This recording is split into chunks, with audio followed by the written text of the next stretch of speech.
Ready to supercharge your Bybit account security and keep those crypto kitties safe? First, head over to Bybit and log into your account, then find your profile icon, usually located in the upper right corner, and give it a click. A drop-down menu will appear. Look for Account and Security and select it. This is where the magic happens. Now, scroll down the page until you find the Google Authenticator section. You'll likely see that it says Unlinked at this point. Click on the Setup button next to it. A window will pop up displaying a QR code and a setup key. Grab your smartphone and open the Google Authenticator app. If you don't have it yet, download it from your app store.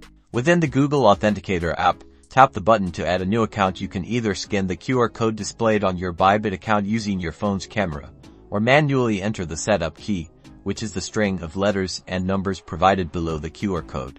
Once added, Google Authenticator will generate a 6-digit code that refreshes every 30 seconds. This is your second layer of security. Back on Bybit, enter the 6-digit code generated by Google Authenticator into the appropriate field. You will also need to enter the verification code sent to your email address for extra verification, then confirm. And that's it. You've successfully linked Google Authenticator to your Bybit account. You should now see link displayed next to Google Authenticator in your account and security settings, giving you peace of mind every time you log in.